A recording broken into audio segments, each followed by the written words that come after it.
Et bonjour à tous, mon nom est François Letarte et bienvenue sur ma chaîne JDRD30, une chaîne consacrée au jeu de rôle sur table avec une vie de rôliste. La question de coup critique, en fait, du samedi, c'est un jeu de rôle qui m'inspire le style chevalerie.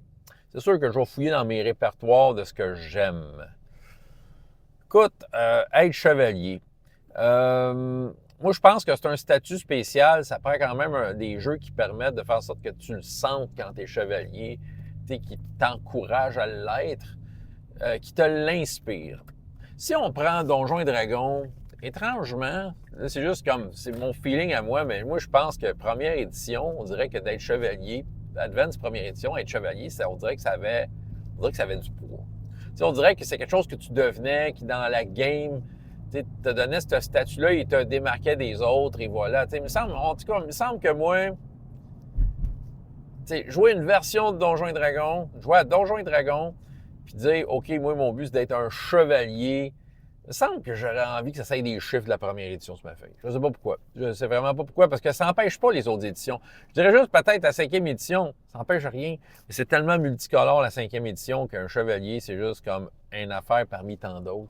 C'est mon feeling que j'ai encore là. Ça dépend comment la game est jouée, puis comment on entoure ça, là, de quelle importance on revêt le statut, là.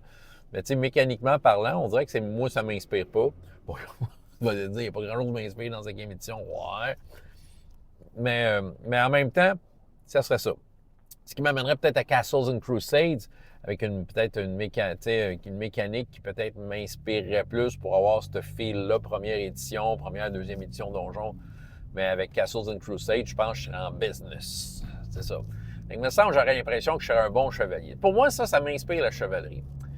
Chroniques oubliées a un profil qui s'appelle chevalier. Et il est très bien fait. Vraiment, je trouve que ses voix, ses capacités, ça te fait vraiment sentir que tu es un chevalier, tu es bon en combat, tu es un cheval, puis le monde t'écoute. Tu peux donner des ordres, tout ça.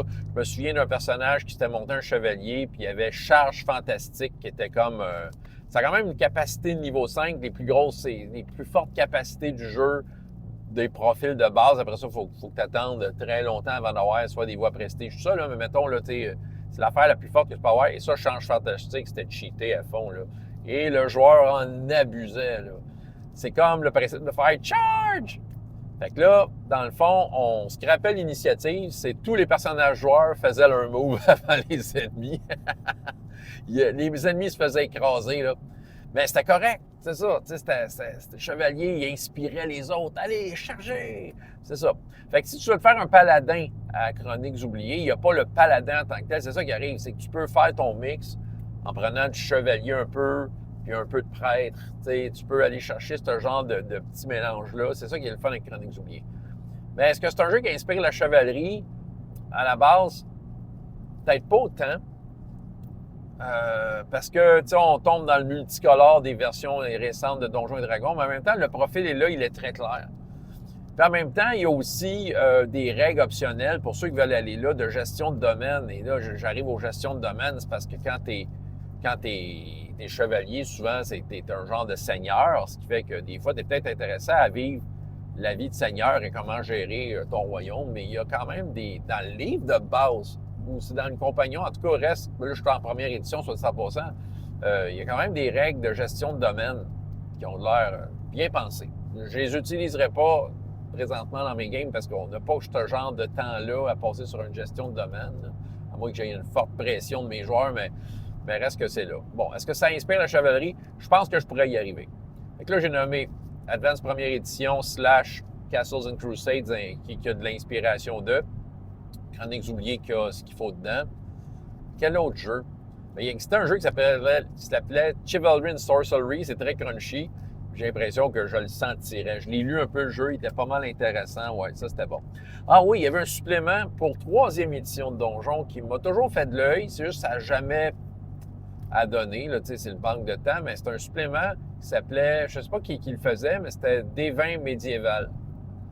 Donc, au lieu d'être, de ce que j'ai compris, mais j'ai lu un peu à propos du livre, c'est au lieu d'être des choses ancrées dans la fantasy, bien, on va comme plus ancrer les choses dans historiquement ce que le Moyen Âge était. c'est sûr que tu vas avoir quand même accès aux règles, puis probablement les affaires extraordinaires, c'est un mix, là. Ce qui fait que j'ose penser que si je voudrais faire des chevaliers dignes de ce nom à Donjon 3e, probablement que ce supplément-là pourrait m'aider. C'est sûr qu'il doit y avoir... Écoute, il est sorti tellement à l'affaire des vins que c'est sûr qu'il doit y avoir des choses sur la chevalerie qui sont sorties. Finalement, sans que ça soit des chevaliers, l'esprit chevaleresque est là. Et c'est All for One Régime Diabolique. Être un mousquetaire, c'est un genre de chevalier. C'est un genre de statut de privilège. Même si tu n'étais pas vraiment bien payé pour le faire, c'est un privilège d'être au service du roi, d'être son protecteur, d'être un genre de chevalier.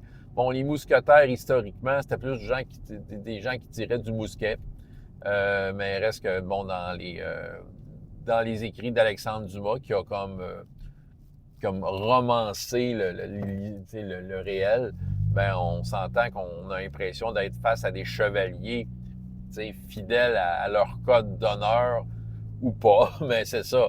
Je trouve que All for One, Régime Diabolique, m'inspire la chevalerie. Du moins, mon personnage que j'y jouais, Brise-Cœur, ben écoute, je le jouais comme un chevalier tombeur de ses dames. Il utilisait son privilège pour être charmant, il flashait son statut de mousquetaire. Il y a de quoi de chevaleresque là-dedans. Moi, c'est ça que ça m'inspire. Ouais. Ah, fait que j'ai fait un petit game dropping pour répondre à coups critiques. C'est ça. Fait que la chevalerie, c'est quelque chose de spécial. J'ai besoin que le jeu m'inspire ça. Puis, je sais pas, pour faire en sorte que le statut ressorte. OK, François Letarte, JDR D30, et jusqu'à la prochaine fois, il y a autant de plaisir dans la vie que dans les jeux. Au revoir.